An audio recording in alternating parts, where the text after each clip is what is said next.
ಭಾಗದ ಅವಭೃತ ಸ್ನಾನದಿಂದ ಸ್ವಲ್ಪ ವಿವರವಾಗಿ ಪ್ರಶ್ನೆಗೆ ಉತ್ತರವಾಗಿ ದುರ್ಯೋಧನನಿಗೆ ಯಾವ ಇದನ್ನ ಕೊಟ್ಟಿದ್ರು, ಅಧಿಕಾರವನ್ನು ಕೊಟ್ಟಿದ್ರು ಅನಸೂಯಾಗ್ರಲಿ ಅನ್ನೋದನ್ನು ತಿಳಿಸೋದು ಮುಖ್ಯ ಆಗಿದೆ. ಹಾಗಾಗಿ ಮತ್ತೆ ಆ ವಿಷಯವನ್ನ ನಾವು ಕೇಳ್ತೇವೆ.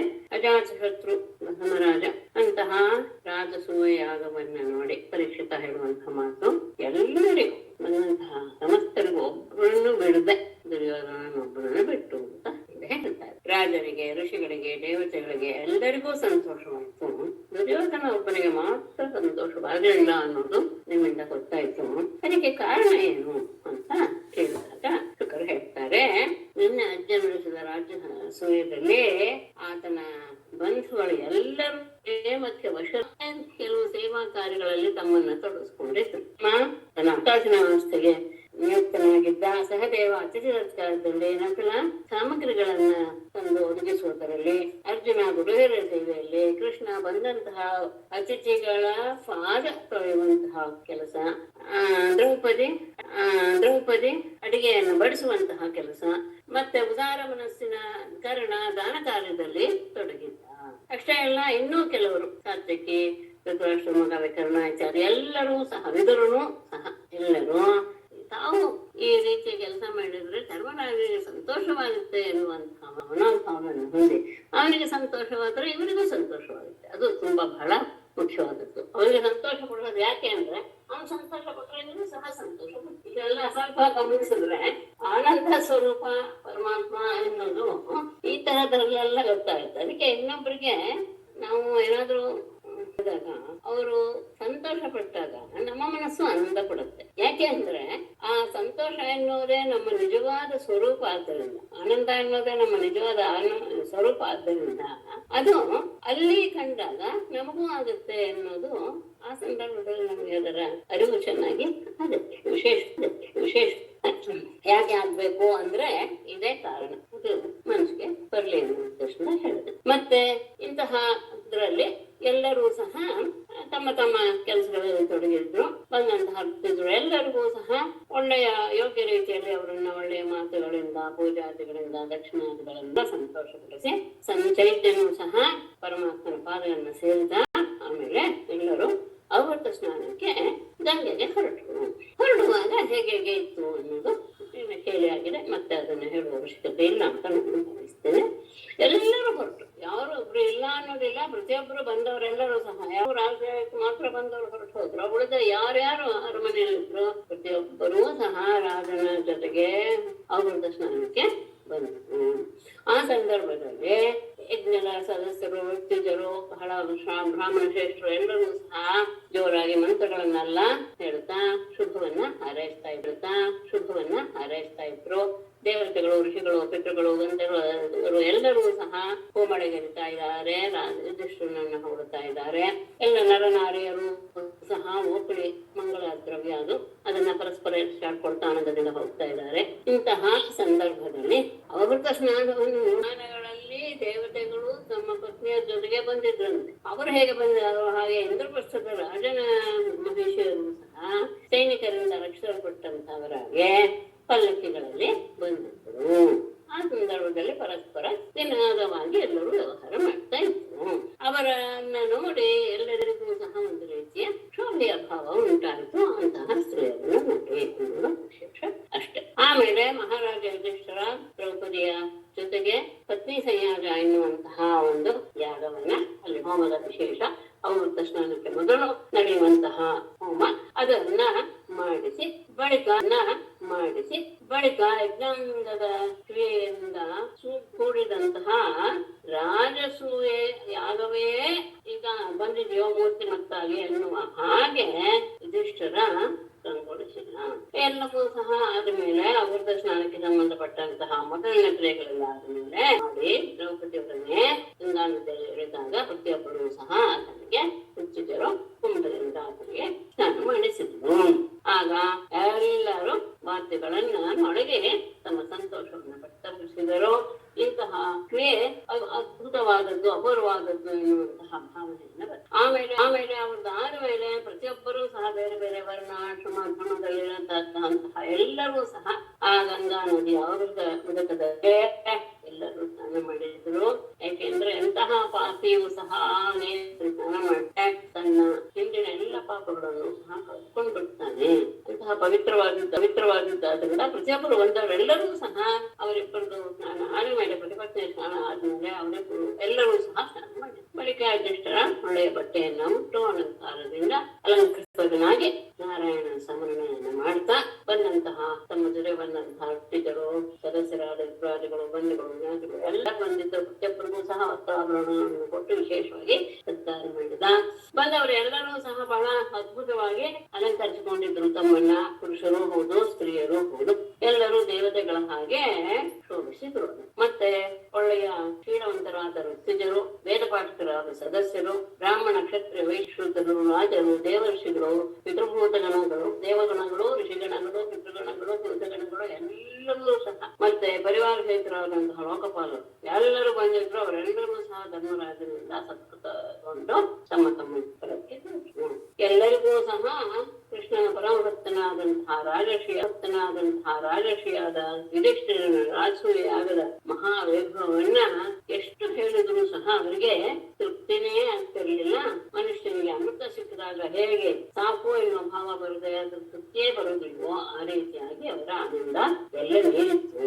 ಆಮೇಲೆ ಯುಧಿಷ್ಠಿರ ತನಗೆ ಹತ್ತಂತಹ ಮಿತ್ರರನ್ನ, ನೆಂಟರನ್ನ, ಜ್ಞಾತಿಗಳನ್ನ ಮತ್ತು ಕೃಷ್ಣನನ್ನು ಸಹ ವಿಶೇಷವಾಗಿ ಹಗಲಿರುಳಾರ್ಧ ತುಂಬ ದಿವಸದಿಂದ ಇದ್ರಲ್ಲ ಜೊತೆಗೆ ಇದೇ ಒಂದೇ ಸತಿ ಹೊರಟು ಬಿಟ್ರೆ ಎನ್ನುವ ಭಾವದಿಂದ ಅವರನ್ನ ಪ್ರೇಮದಿಂದ ಇಂದ್ರಪ್ರಸ್ಥದಲ್ಲಿ ಉಳಿಸಿಕೊಂಡ. ಕೃಷ್ಣ ಯದುವೀರರನ್ನ ಸಾಂಬಾರಿಗಳನ್ನೆಲ್ಲ ತಾರಕೆಗೆ ಬೆಳೆಸಿ ಧರ್ಮರಾಜನಿಗೆ ಆಗಲಿ ಅನ್ನೋ ಉದ್ದೇಶದಿಂದ ಇಂದ್ರಪ್ರಸ್ಥದಲ್ಲಿಯೇ ಸ್ವಲ್ಪ ದಿನಗಳು ಇದ್ದರು. ಹೀಗೆ ಧರ್ಮಪುತ್ರನಾದ ಯುಧಿಷ್ಠಿರ ತನ್ನ ಮನೋರಥ ಎನ್ನುವುದು ಒಂದು ದಾಟಲು ಅಶಕ್ಯವಾದಂತಹ ಒಂದು ದೊಡ್ಡ ಸಾಗರ ಆಗೋಗಿತ್ತು, ಮಹಾಸಾಗರ.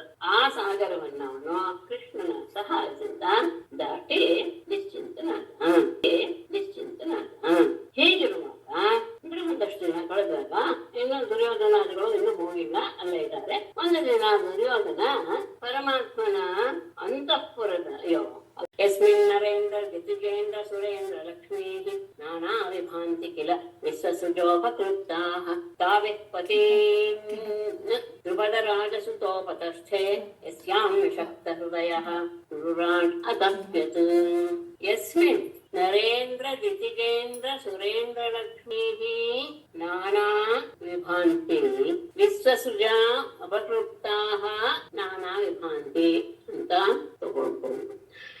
ಯಸ್ಮಿನ್ ನರೇಂದ್ರ ದಿತಿಜೇಂದ್ರ ಸುರೇಂದ್ರ ಲಕ್ಷ್ಮೀ ವಿಶ್ವಸೃಜಾ ಉಪಕೃಪ್ತಾಃ ನಾನಾ ವಿಭಾಂತಿ ಕಿಲ ತಾಭಿಃ ಧೃತರಾಜಸುತ ಪತೀನ್ ಉಪತಸ್ಥೆ ಯಸ್ಯಾಂ ವಿಷಕ್ತ ಹೃದಯಃ ಕುರುರಾಟ್ ಅತಪ್ಯತ್.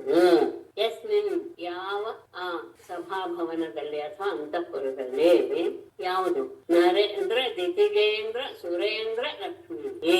ನರೇಂದ್ರ ಅಂದ್ರೆ ಅತ್ಯಂತ ಶ್ರೇಷ್ಠರಾದ ರಾಜರ, ದೈತ್ಯೇಂದ್ರ ಅಂದರೆ ದೈತ್ಯೇಂದ್ರರು, ಅಸುರರ ರಾಜರಾದಂತಹ, ಸುರೇಂದ್ರ ದೇವತೆಗಳ ರಾಜರಾದಂತಹ ಅಂದ್ರೆ ಇಂದ್ರನ, ಅಂದ್ರೆ ಅವರೆಲ್ಲರ ಸಂಪತ್ತು ಹೇಗಿರುತ್ತೋ ಅಂತಹ ಲಕ್ಷ್ಮೀ ಸಂಪತ್ತು.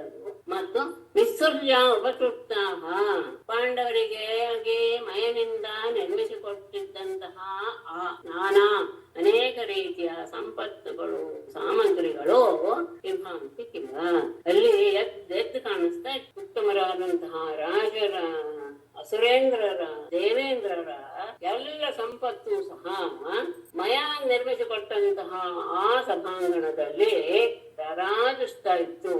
ತಾವಿಹಿ ಆ ಎಲ್ಲ ರೀತಿಯ ಸಂಪತ್ತುಗಳಿಂದ ದ್ರುಪದ ರಾಜಸುತ ದ್ರೌಪದಿಯು ಪತಿ ಉಪತಸೆ ತಮ್ಮ ಪತಿಯರನ್ನ ಅವಳು ಉಪಚರಿಸ್ತಾ ಇದ್ಲು, ಸೇರಿಸ್ತಾ ಇದ್ಲು. ಅಂತಹ ಐಶ್ವರ್ಯ, ಆ ಎಲ್ಲ ಐಶ್ವರ್ಯಗಳನ್ನ ಉಪಯೋಗಿಸಿಕೊಂಡು ದ್ರೌಪದಿಯು ಅದೆಲ್ಲದರಿಂದ ತನ್ನ ಪತಿಯರನ್ನ ಸೇವಿಸ್ತಾ ಇದ್ಲು. ಯಸ್ಯಾಂ ಯಾವ ಆ ರೀತಿಯ ಐಶ್ವರ್ಯದಲ್ಲಿ ವಿಷಕ್ತ ಹೃದಯ ಅದರಲ್ಲಿಯೇ ತನ್ನನ್ನ ತೊಡಗಿಸಿಕೊಂಡಂತಹ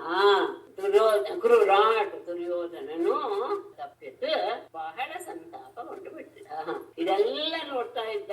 ಹಾಗಾಗಿ ಆ ಐಶ್ವರ್ಯ ರಾಜ್ಯ ಲಕ್ಷ್ಮಿಯನ್ನ ನೋಡಿದಾಗ ಹಿಂಸೆ ಆಗ್ತಿತ್ತು. ತನಗೆ ಇಲ್ಲವಲ್ಲ ಈ ರೀತಿಯಾದಂತಹ ಸೌಭಾಗ್ಯ ಅಂತ. ಅದನ್ನ ನೋಡಿ ನೋಡಿ ಅವನ ಮನಸ್ಸಿನಲ್ಲಿ ಅತ್ಯಂತ ಸಂತಾಪವನ್ನು ಹೊಂದಿದ. ಯಸ್ಯಾಮ್ ಎನ್ನುವುದಕ್ಕೆ ದ್ರೌಪದಿಯಲ್ಲಿ ಅಂತಾನು ಅರ್ಥ ಮಾಡ್ತಾರೆ ಕೆಲವರು, ಆದ್ರೆ ಅದು ಅಷ್ಟು ಸರಿಯಲ್ಲ.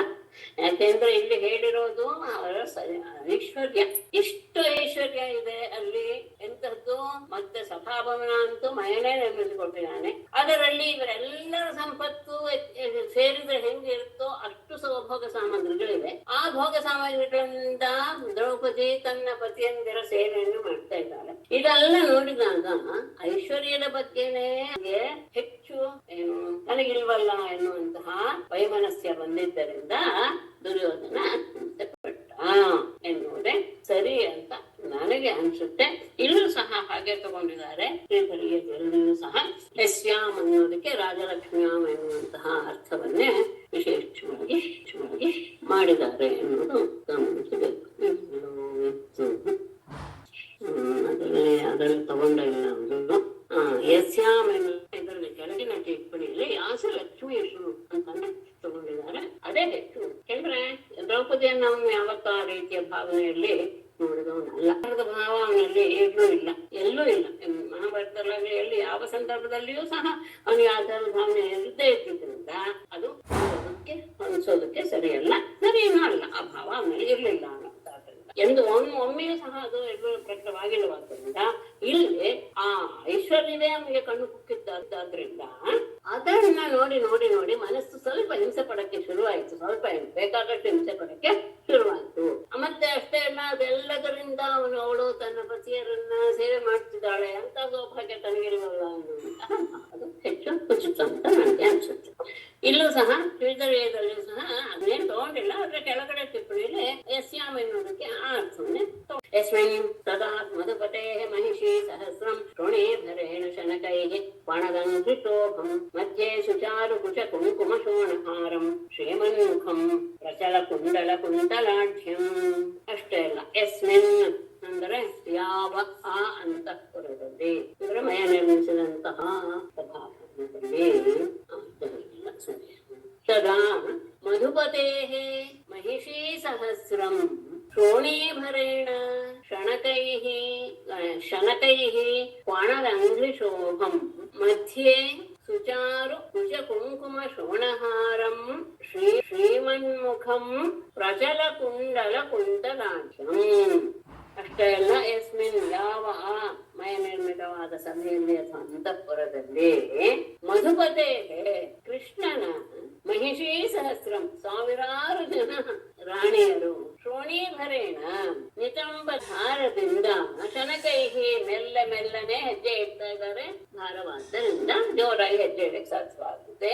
ನಿಧಾನವಾಗಿ ಹೆಜ್ಜೆ ಇಡ್ತಾರೆ. ಸಾಮಾನ್ಯವಾಗಿ ಈ ಗಜಗಮನೆಯರು ಅಂತ ಹೇಳುವಂತಹದ್ದನ್ನ ಮನಸ್ಸು ತಂದ್ಕೊಂಡು ಕೊಣದ ಅಂಘ್ರಿಶೋಭಂ ಅವರು ಹಾಗೆ ನಿಧಾನವಾಗಿ ಹೆಜ್ಜೆ ಇಡ್ತಾ ಇರುವಾಗ ಅವರ ಕಾಲಿನಲ್ಲಿರುವಂತಹ ನೂಪುರಗಳು ಶಬ್ದ ಮಾಡ್ತಾ ಇವೆ.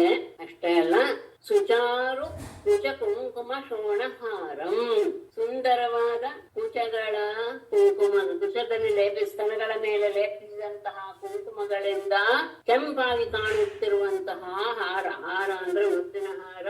ಅವರು ಅಲ್ಲಿ ಕುಂಕುಮವನ್ನು ಲೇಪಿಸಿಕೊಂಡಿರೋದ್ರಿಂದ ಆ ಕುಂಕುಮದ ಪ್ರತಿಬಿಂಬ ಬಿದ್ದು ಅದು ಕೆಂಪಾಗಿ ಕಾಣಿಸ್ತಾ ಇದೆ. ಅಂತಹ ಹಾರಗಳನ್ನ ಧರಿಸಿ ಪ್ರಚಲ ಕುಂಡಲ ಕುಂತಲಾಢ್ಯಂ ಅಲ್ಲಾಡುತ್ತಿರುವಂತಹ ಕುಂಡಲಗಳಿಂದಲೂ ಮತ್ತು ಹಾರಾಡುತ್ತಿರುವಂತಹ ಮುಂಗುರುಗಳಿಂದಲೂ ಕೂಡಿರುವಂತಹ ಆಧಾರ ಶ್ರೀಮನ್ಮುಖಂ ಅಂತಹ ಸುಂದರವಾದಂತಹ ಅದರ ಸುಂದರವಾದಂತಹ ಸನ್ನಿವೇಶದಲ್ಲಿ ಮಧ್ಯೆ ಸನ್ನಿವೇಶದ ಮಧ್ಯದಲ್ಲಿ ಶೋಭಿಸ್ತಾ ಇರುವಂತಹ ಯುಧಿಷ್ಠಿರ ಅಂತ ಅಲ್ಲಿಗೆ ತಂದ್ಕೊಡಿ. ಅಥವಾ ಇಲ್ಲೆಲ್ಲರೂ ಸಹ ಈ ರೀತಿಯಾಗಿ ರಾಣಿಯರೆಲ್ಲರೂ ಸಹ ಕೃಷ್ಣನ ರಾಣಿಯರೆಲ್ಲರೂ ಸಹ ನಿತಂಬದ ಭಾರದಿಂದ ಮೆಲ್ಲಗೆ ಓಡಾಡ್ತಾ ಇದ್ದಾರೆ. ಆ ಮೆಲ್ಲಗೆ ಹೆಜ್ಜೆ ಇಡುವಾಗ ಅವರ ನೂಪುರದ ಶಬ್ದಗಳು ಸುಂದರವಾಗಿ ಕೇಳಿಸ್ತಾ ಇದೆ.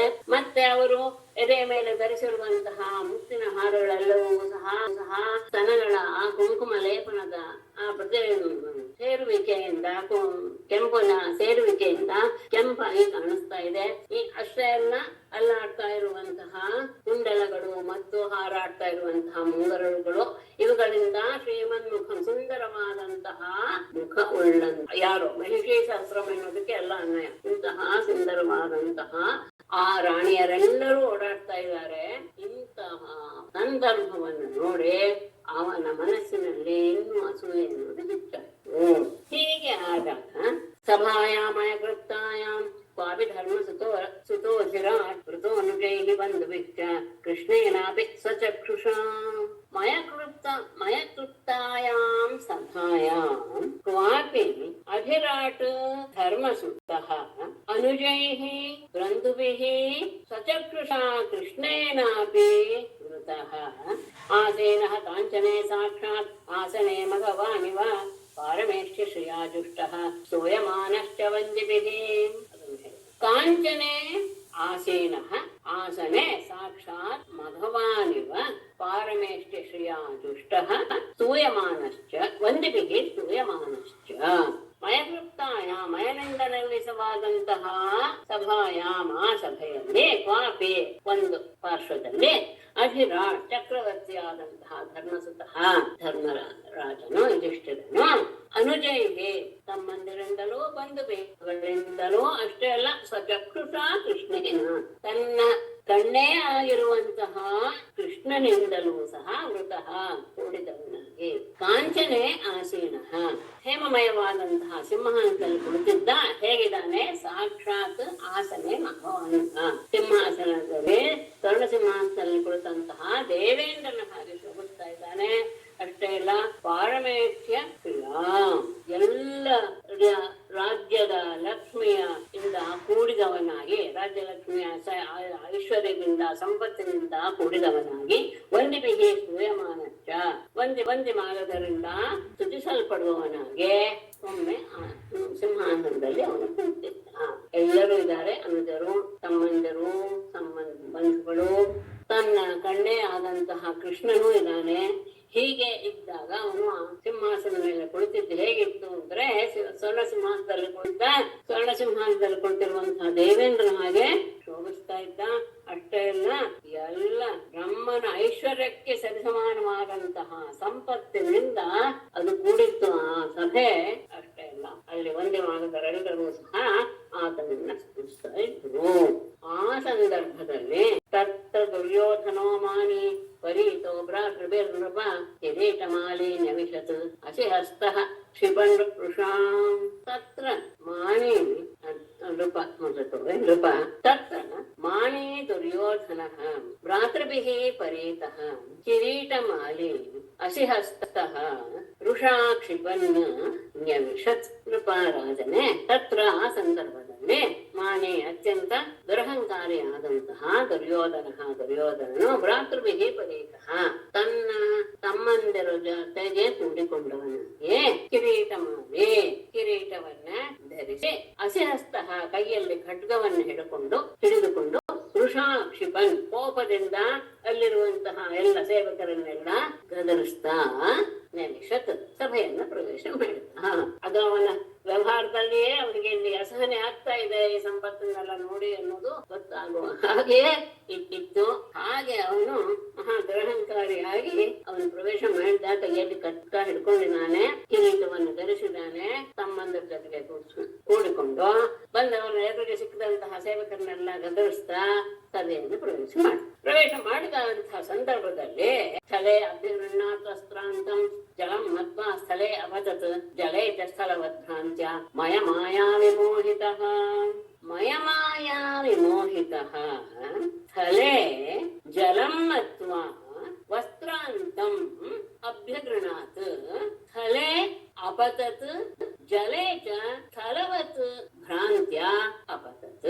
ಪ್ರವೇಶ ಮಾಡಿದಾಗ್ಲೇ ಅಲ್ಲಿ ನೆಲ ನೋಡಿ ಮಯಮಾಯ ವಿಮೋಹಿತಃ ಆ ಮಯನ ಕೈ ಚಳಕದಿಂದ ಮೋಹಗೊಂಡಂತಹ ಅವನು ತಲೆ ನೆಲದಲ್ಲಿ ಜಲಮತ್ವ ನೀರಿದೆ ಅಂತ ಅತ್ಯಂತ ಸ್ವಚ್ಛವಾದಂತಹ ನೆಲ, ಆ ನೆಲವನ್ನು ನೋಡಿ ನೀರಿದೆ ಅಂತ ಭಾವಿಸಿ ವಸ್ತ್ರಾಂತಂ ಅಭಿವೃಣ ತನ್ನ ಉಟ್ಟ ಬಟ್ಟೆಯನ್ನು ಸ್ವಲ್ಪ ಮೇಲೆ ಹಿಡಿದುಕೊಂಡ.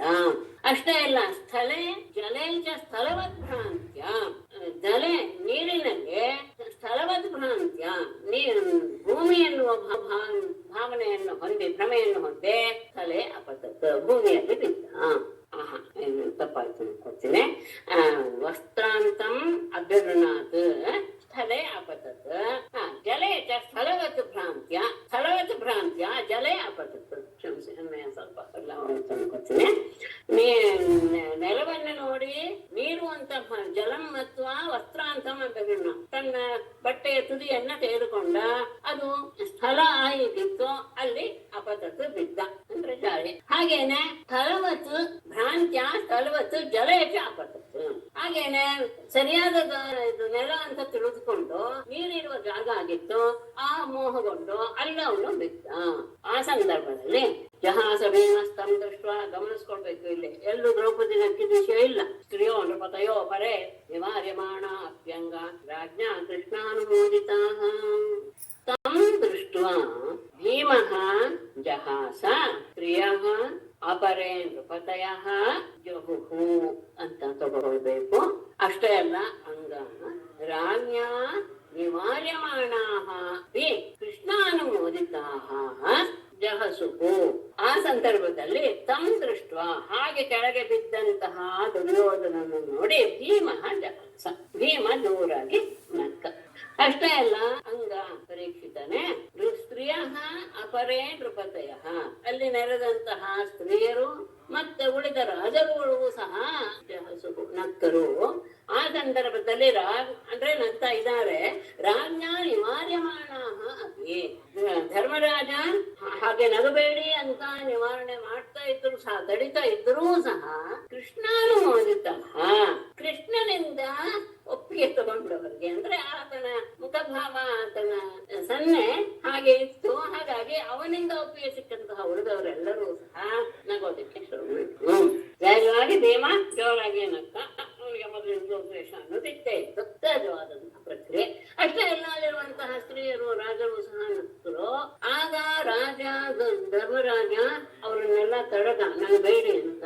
ಆದರೆ ಅವರು ನಗುತ್ತಾನೆ ಇದ್ದಾರೆ. ಅದಕ್ಕೆ ಕಾರಣ ಏನು ಅಂದ್ರೆ ಕೃಷ್ಣನ ಒಪ್ಪಿಗೆ ಅವರಿಗೆ ಅವನ ಮುಖಭಾವದಿಂದಲೇ ಸಿಕ್ಕಿತ್ತು.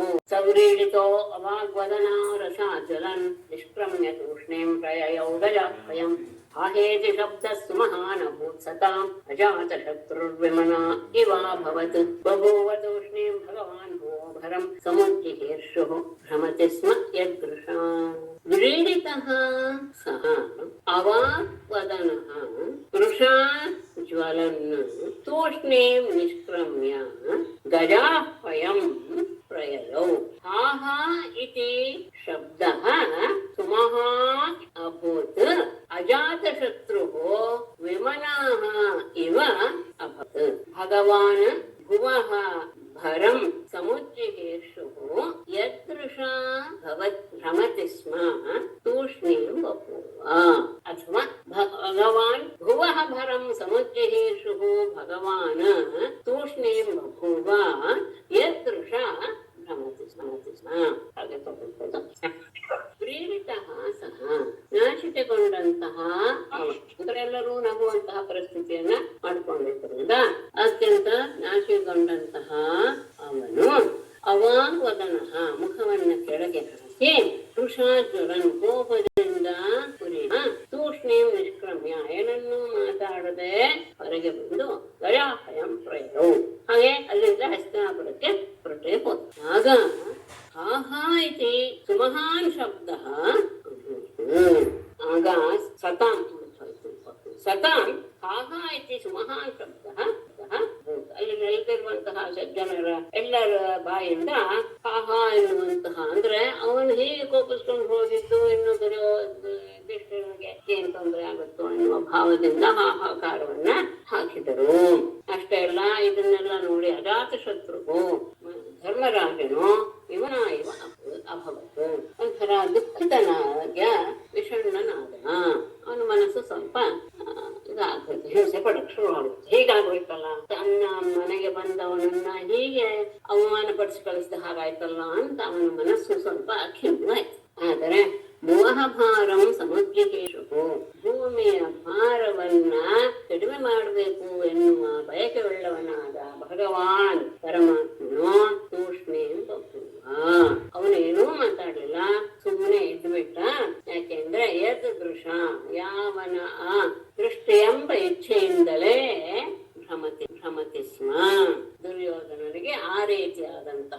ಭ್ರಮೆ ಉಂಟೋಕೆ ಕಾರಣವಾಯಿತು. ಯಾಕೆಂದ್ರೆ ಇದೇ ಮುಂದೆ ಭೂಭಾರವನ್ನ ಹರಣ ಮಾಡೋದಕ್ಕೆ ಕಾರಣೀಭೂತವಾಗುತ್ತೆ ಎನ್ನುವುದನ್ನ ಅವನು ತಿಳಿದಿದ್ದ. ಮತ್ತೆ ಅವನ ಆ ಇಚ್ಛೆಯೇ ಅವನಲ್ಲಿ ಆ ರೀತಿಯಾದಂತಹ ಭ್ರಮೆಯನ್ನು ಉಂಟು ಮಾಡುವ ಕಾರಣವಾಗಿತ್ತು. ಹಾಗಾಗಿ ಪರಮಾತ್ಮ ಏನು ಹೇಳಿದೆ, ಸುಮ್ಮನೆ ಇದ್ದು ಬಿಟ್ಟ. ಆದ್ರೆ ಅವನು ಅವಮಾನವನ್ನ ತಾಳಲಾರದೆ ಅವನು ಹಾಗೆ ಹಸ್ತಿನಾಪುರಕ್ಕೆ ಅಲ್ಲಿಂದಲೇ ಹೊರಟ್ಬಿಟ್ಟ. ಇದನ್ನು ನೋಡಿ ಧರ್ಮರಾಜನ ಮನಸ್ಸಿಗೆ ಬಹಳ ಖೇದವಾಯಿತು. ಏತತ್ತೇ ವಿಹಿತಂ ರಾಜನ್ ಯತ್ಪೃಷ್ಟೋಹಂ ಇಹ ತ್ವಯಾ ಯೋಧನಸ್ಯ ದೌರಾತ್ಮ್ಯಂ ರಾಜಸೂಯೇ ಮಹಾಕೃತೌ.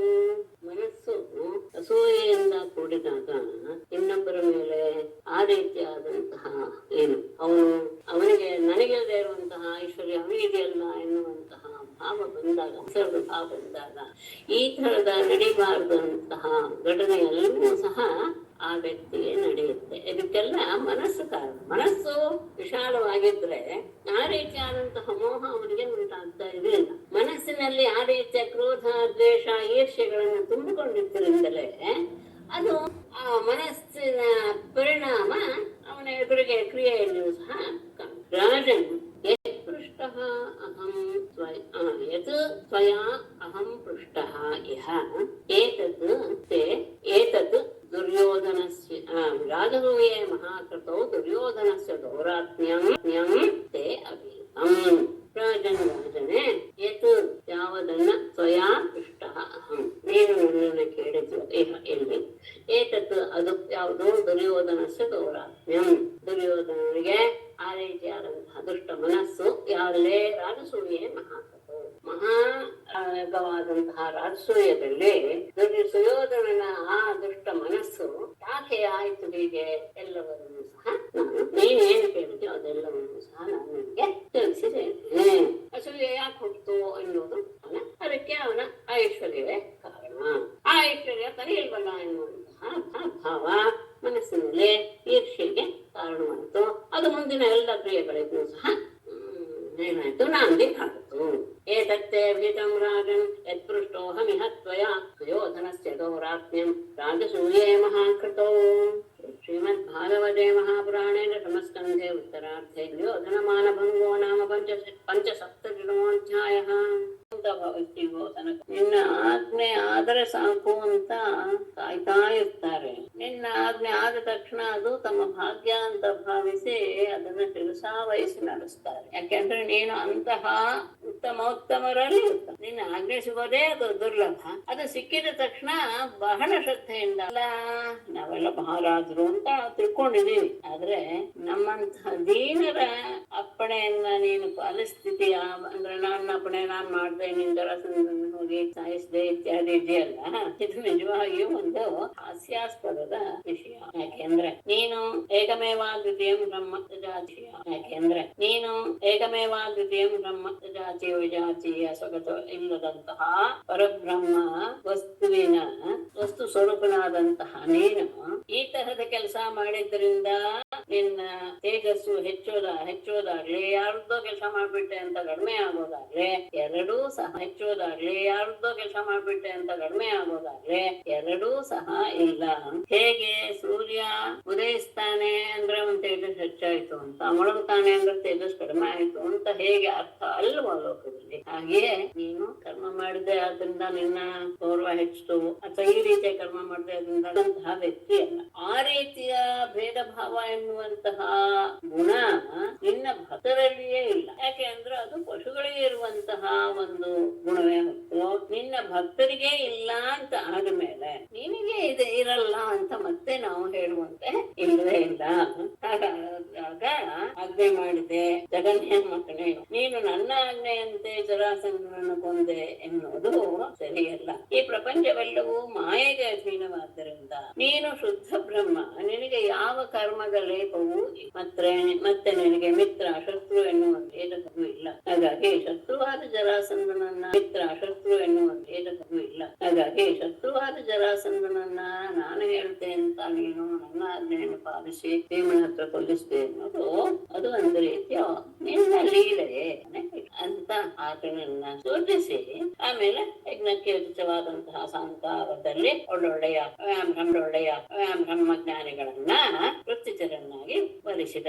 ಅವರೆಲ್ಲರೂ ಯಾರ್ಯಾರು ನಾನು ಹೇಳೋದು ಬೇಡ, ಅಲ್ಲೇ ಹೆಸರಿದೆ. ವ್ಯಾಸರಿಂದ ಹಿಡಿದು ಎಲ್ಲ ಯಾರ್ಯಾರು ಉತ್ತಮರು ಅಂತ ನಾವು ಭಾವಿಸಿದೀವೋ, ಉತ್ತಮರು ಅಂತ ಹೆಸರು ಕೇಳಿದೀವೋ ಪ್ರತಿಯೊಬ್ಬರು ಇದ್ದಾರೆ. ಮತ್ತೆ ಅಷ್ಟೇ ಎಲ್ಲ ಇನ್ನೂ ನಮಗೆ ಗೊತ್ತಿರದೇ ಇರುವಂತಹ ಹೆಸರಿರುವಂತಹ ಮುನಿಶ್ರೇಷ್ಠ ವೃತ್ತಿಜರ ಅಲ್ಲದೆ ಯಜ್ಞದ ಆರಂಭಕ್ಕೋಸ್ಕರ ಎಲ್ಲರೂ ದ್ರೋಣ, ಭೀಷ್ಮ, ಕೃಪಾದಿಗಳು, ಧೃತರಾಷ್ಟ್ರ ತನ್ನ ಮಕ್ಕಳ ಜೊತೆಗೆ, ವಿದುರ ಬಹಳ ಮಹಾಮತಿಯಾದಂತಹ ವಿದುರ, ಆಮೇಲೆ ಉಳಿದ ಬ್ರಾಹ್ಮಣ, ಕ್ಷತ್ರಿಯ, ವೈಶ್ಯ, ಶೂದ್ರರು ಯುಧಿಷ್ಠಿರನ ಆಜ್ಞೆಯಿಂದ ಆಹ್ವಾನದಿಂದ ಬಂದರು. ಅಷ್ಟೇ ಅಲ್ಲ, ಎಲ್ಲ ದೇಶದ ರಾಜ ಸ್ವೀಕರಿಸಿ ಯಜ್ಞವನ್ನು ನೋಡಕ್ಕೆ ಬಂದಿದ್ದಾರೆ.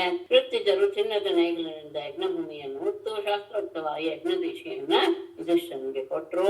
ಆ ರಾಷ್ಟ್ರೀಯ ಆಡದಲ್ಲಿ ಎಲ್ಲ ಸಾಮಗ್ರಿಗಳು ಸಹ ಸುವರ್ಣಮಯವಾಗಿಬಿಟ್ಟಿದ್ದು ವರುಣ ಯಾಗ ಮಾಡಿದಾಗ ಹೇಗಿತ್ತೋ ಹಾಗೆ ಭಾಸವಾಗ್ತಾ ಇತ್ತು. ಇಂದಾದಿ ಲೋಕಪಾಲಕರು ಸಹ ಹೇಗಿತ್ತೋ ಹಾಗೆ ಭಾಸವಾಗ್ತಾ ಇತ್ತು. ಇಂದಾದಿ ಲೋಕಪಾಲಕರು ಸಹ ಬ್ರಹ್ಮರುದ್ರರು ಸಹ ಬಂದರು. ಪರಿವಾರ ಸಹಿತರಾಗಿ ಸಿದ್ಧಗಂಧರು, ವಿದ್ಯರು ಎಲ್ಲ ರೀತಿಯ ಲೋಕದಲ್ಲಿರುವಂತಹ ಯಕ್ಷರಕ್ಷರು, ಗರುಡಾದಿ ಖಗೇಶ್ವರರು, ಕಿನ್ನರು, ಚಾರಣರು, ಪ್ರತಿಯೊಬ್ಬ ರಾಜರು ಸಹ ಪ್ರತಿಯೊಬ್ಬ ರಾಜರು ಸಹ ಆಹ್ವಾನವನ್ನು ಮನ್ನಿಸಿ ತಮ್ಮ ತಮ್ಮ ಪತ್ನಿಯರೊಡನೆ ಬಂದಿದ್ದಾರೆ. ಅಲ್ಲಿ ಅಸೂಯಾಗದ ವೈಭವವನ್ನು ನೋಡಿ ಯಾರಿಗೂ ಏನು ಅಂತ ಆಶ್ಚರ್ಯ ಆಗಲಿಲ್ಲ ಅಂತ ಹೇಳ್ತಾರೆ ವ್ಯಾಸರು. ಯಾಕೆಂದ್ರೆ ಕೃಷ್ಣನ ಭಕ್ತನಾದ ಧರ್ಮರಾಜ ಅವನ ಪರ ರೀತಿಯಲ್ಲಿ ದೇವತೆಗಳು ಹೇಗೆ ಅವನಿಗೆ ಯಾಗ ಮಾಡಿಸಿದ್ರು ಹಾಗೆ ಅತ್ಯಂತ ತೇಜಸ್ವಿಗಳಾದಂತಿದ್ರು. ಧರ್ಮರಾಜನಿಗೆ ರಾಜಸೂಯ ಯಾಗವನ್ನ ಧರ್ಮರಾಜನಿಂದ ಶಾಸ್ತ್ರೋಕ್ತವಾಗಿ ಮಾಡಿಸಿದ್ರು. ಸೋಮಪಾನದಲ್ಲಿನ ಯುಧಿಷ್ಠಿರ ಅತ್ಯಂತ ಸಮಾಧಾನ ಚಿತ್ತನಾಗಿ ಪೂಜ್ಯರಾದಂತಹ ವೃತ್ತಿಜರನ್ನ ಸಭೆಯ ಅಧ್ಯಕ್ಷರನ್ನ ಯೋಗ್ಯ ರೀತಿಯಲ್ಲಿ ಕ್ರಮವಾಗಿ ಪೂಜಿಸಿದ. ಆ ಸಭೆಯಲ್ಲಿ ಅಗ್ರ ಪೂಜೆಗೆ ಒಬ್ಬರು ಅರ್ಹರಾದವರು ಬೇಕಾಯಿತು. ಸಭೆಯಲ್ಲಿ ಸೇರಿದವರೆಲ್ಲರೂ ಸಹ ವಿಮರ್ಶೆ ಮಾಡಿದರು.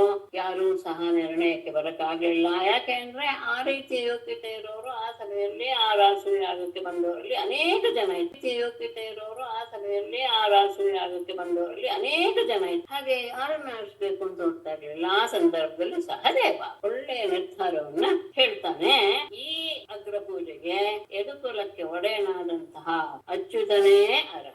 ಯಾಕೆ ಅಂದ್ರೆ ಎಲ್ಲ ದೇವತೆಗಳು, ದೇಶ, ಕಾಲ, ದ್ರವ್ಯಾದಿವೆ. ಈ ಪ್ರಪಂಚ, ಯಜ್ಞ, ಯಾಗ, ಅಗ್ನಿ, ಆಹುತಿ, ವೇದ ಎಲ್ಲವೂ ಕೃಷ್ಣ ಸ್ವರೂಪವೇ. ಮತ್ತೆ ಜ್ಞಾನಕಾಂಡ, ಉಪಾಸನಾ ಕಾಂಡ ಎಲ್ಲವೂ ಸಹ ಈತನನ್ನೇ ಪ್ರತಿಪಾದಿಸುವಂತಹ ವಿಷಯವಾಗಿವೆ. ಅದ್ವಿತೀಯನಾಗಿರುವಂತಹವನು ಅವನೊಬ್ಬನೇ. ಇಡೀ ಜಗತ್ತು ಕೃಷ್ಣ ಸ್ವರೂಪ.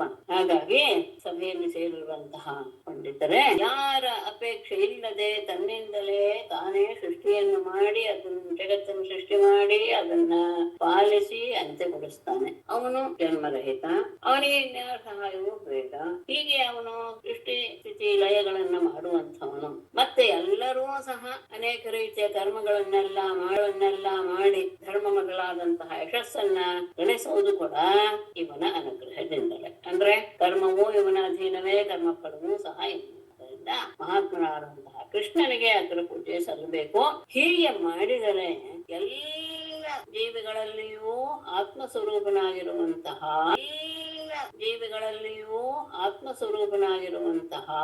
ಪರಮಾತ್ಮನಿಗೆ ಪೂಜೆಯನ್ನು ಮಾಡಿದ ಹಾಗಾಗದೆ.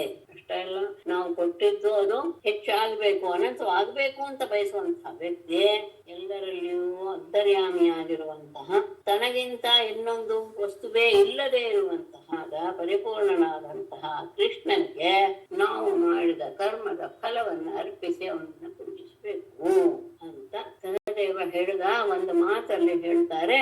ಏನವನು ಕೃಷ್ಣ ಅನುಭಾವವಿತ್ತು, ಕೃಷ್ಣನ ಮಹಿಮೆ ಏನು ಅನ್ನೋದನ್ನ ಚೆನ್ನಾಗಿ ಅರ್ಥಂತಹ ಅವನು ಸಹದೇವ ಅವನು ಹೀಗೆ ಹೇಳ ಕೊಂಡಾಡಿ ಬಿಟ್ಟು ಬ್ರಾಹ್ಮಣರ ಆ ಹರ್ಷೋದ್ಗಾರ ಮತ್ತೆ ಸಭೆಯಲ್ಲಿ ನೆರೆದವರಂತಹ ಅಭಿಪ್ರಾಯ ಎಲ್ಲವನ್ನು ಅರಿತಂತಹ ಧರ್ಮರಾಜ ಅವನಿಗೂ ಬಹಳ ಸಂತೋಷವಾಗೋಯ್ತು. ಅವನಿಗೂ ಸಹ ಪರಮಾತ್ಮ ಅಂದ್ರೆ ತನ್ನ ಆತ್ಮಸ್ವರೂಪನೆ. ಹಾಗಾಗಿ ಅತ್ಯಂತ ಸ್ನೇಹದಿಂದ ಶ್ರೀಕೃಷ್ಣನ ಅಗ್ರಪೀಠದಲ್ಲಿ ಗುಂಡಿರಿಸಿ ಪೂಜಿಸಿದ. ಪರಮಾತ್ಮನ ಪಾದಗಳನ್ನು ತೊಳೆದು ಲೋಕವನ್ನೇ ಮನಸ್ಸನ್ನೇ ಪವಿತ್ರಗೊಳಿಸುವಂತಹ ಪಾದೋದಕವನ್ನು ಸಂತೋಷದಿಂದ ತನ್ನ ತಲೆಯ ಮೇಲೆ ಪ್ರೋಕ್ಷಿಸಿಕೊಂಡ ಮಡದಿಯರಿಗೆ, ತಮ್ಮಂದರಿಗೆ, ಮಂತ್ರಿಗಳು ಮತ್ತಿತರ ಕುಟುಂಬದವರು ಎಲ್ಲರ ತಲೆಯ ಮೇಲೂ ಸಹ ಪ್ರೋಕ್ಷಣೆ ಮಾಡಿದ. ಆತನಿಗೆ ಹುಡುಗರ ಕುಟುಂಬದವರು ಎಲ್ಲರ ತಲೆಯ ಮೇಲೂ ಸಹ ಪ್ರೋಕ್ಷಣೆ ಮಾಡಿದ. ಆತನಿಗೆ ಉಡುಗೊರೆಯ ರೂಪದಲ್ಲಿ ರೇಷ್ಮೆ ಪೀತಾಂಬರಗಳನ್ನ, ಬೆಲೆ ಬಾಳುವಂತಹ ಒಡವೆಗಳನ್ನು ಸಹ ಅರ್ಪಿಸಿದ. ಅದೆಲ್ಲ ಮಾಡುವಾಗ ಅವನ ಕಣ್ಣು ಆನಂದ ಬಾಷ್ಪದಿಂದ ತುಂಬಿ ಹೋಗಿದೆ. ಅವನಿಗೆ ಏನೂ ಸಹ ಕಾಣಿಸ್ತಾನೆ ಇಲ್ಲ. ಹೀಗೆ ಸರ್ವೋತ್ತಮ ಅನ್ನುವ ಭಾವದಲ್ಲಿ ಎಲ್ಲ ಜನರು ಸಹ ಕೈ ಮುಗಿದುಕೊಂಡು ನಮಸ್ಕಾರ, ಜಯಕಾರ ಇತ್ಯಾದಿಗಳನ್ನೆಲ್ಲ ಹೇಳ್ತಾ ಅವನಿಗೆ, ಪರಮಾತ್ಮನಿಗೆ ಎಲ್ಲರೂ ನಮಸ್ಕಾರ ಮಾಡಿದ್ರು. ಪುಷ್ಪವೃಷ್ಟಿಗಳು ಸುರಿದ್ರು. ಇದೆಲ್ಲ ಕೇಳ್ತಾ ಇರುವಂತಹ ದಮಘೋಷನ ಮಗನಾದ ಶಿಶುಪಾಲನಿಗೆ ಪಂಚಕಾಲ ಬಂದಾಗ ಸಹಜವಾದಂತಹ ವ್ಯವಹಾರ. ಅವನಿಗೆ ಅಷ್ಟೆಲ್ಲ ವರ್ಣಿಸ್ಬಿಟ್ನಲ್ಲ ಸಹದೇವ, ಅವನಿಗೆ ಕೋಪ ಉಕ್ಕಿ ಉಕ್ಕಿ ಬಂತು. ಅವನು ಪೀಠದಿಂದ ಎದ್ದು ನಿಂತು ಕೈ ಎತ್ತಿ ಯಾವ ಹೆದರಿಕೆ ಇಲ್ಲದೆ ಸಭೆಯಲ್ಲಿ ಭಗವಂತನಿಗೂ ಸಹ ಕೇಳಿಸುವ ರೀತಿಯಲ್ಲಿ ಕಠೋರವಾದ ಮಾತನ್ನ ಆಡ್ತಾನೆ. ಸಭೆಯಲ್ಲಿ ನೆರೆದವರೇ, ಒಂದು ನಾಣ್ಣುಡಿ ಇದೆ ಏನಂತ, ನಾಣ್ಣುಡಿ ಇದೆ ಏನಂತ, ಸರ್ವ ಸಮರ್ಥವಾದದ್ದು ಕಾಲ ಅದನ್ನ ಮೀರೋದು ಅಸಾಧ್ಯ. ಅದು ನಿಜವಾಗಿಯೂ ಸಹ ಸತ್ಯ. ಅಂದ್ರೆ ಎರಡೂ ರೀತಿಯ, ಅವನ ಹೊಗಳಿಕೆಯಲ್ಲೂ ಹೌದು, ನಿಂದೆಯಲ್ಲಿಯೂ ಹೌದು. ಅದೆರಡು ಕಾಲವನ್ನ ಮೀರೋದಕ್ಕೆ ಸಾಧ್ಯವೇ ಇಲ್ಲ ಎನ್ನುವಂತಹ, ಕಾಲವನ್ನ ಮೀರೋದಕ್ಕೆ ಸಾಧ್ಯವೇ ಇಲ್ಲ ಎನ್ನುವಂತಹ ಮಾತು ಅದು ನಿಜ ಆಗಿದೆ. ಯಾಕೆ ಅಂದ್ರೆ ನೀವು ಎಲ್ಲರೂ ಸಹ ಹಿರಿಯರು, ಈ ಯಾವುದೋ ಒಬ್ಬ ಸಣ್ಣ ಹುಡುಗ ಮಾತಾಡುವ ಅನ್ನೋದಕ್ಕೆ ನೀವು ಇಷ್ಟೆಲ್ಲ ಮರಳಾಗಿ ಬಿಟ್ರೆ, ನೀವೆಲ್ಲ ಯೋಗ್ಯ ವ್ಯಕ್ತಿಗಳನ್ನ ಆರಿಸುವಂತಹದ್ರಲ್ಲಿ ನೀವು ಅಷ್ಟು ಬೆಲೆ ಕೊಡಬಾರ್ದಾಗಿತ್ತು ಅಂತ ಹೇಳಿ, ಮತ್ತೆ ಇಲ್ಲಿ ನೆರೆದಿರುವವರು ಎಂಥವ್ರು ಏನು ಕಡಿಮೆ ಅಲ್ಲ. ಒಬ್ಬೊಬ್ರು ಸಹ ಬ್ರಹ್ಮಜ್ಞಾನಿಗಳು, ಲೋಕಪಾಲಕರಿಂದ ಪೂಜಿಸಲ್ಪಟ್ಟವರು, ಅಗ್ರಗಣ್ಯರು, ಇವರೆಲ್ಲರನ್ನ ದೂರ ಮಾಡಿ ಅವ್ರನ್ನೆಲ್ಲ ಏನು ಗಮನಿಸದೆ ಕುಲಪಾಂಥನಾದಂತಹ ಧನಕರಿನೇ ಕಾಗೆಗೆ ಯಜ್ಞದ ಪುರೋಡಾಶ ಇಟ್ಟು ಪೂಜಿಸುವುದು ಸರಿಯೇ?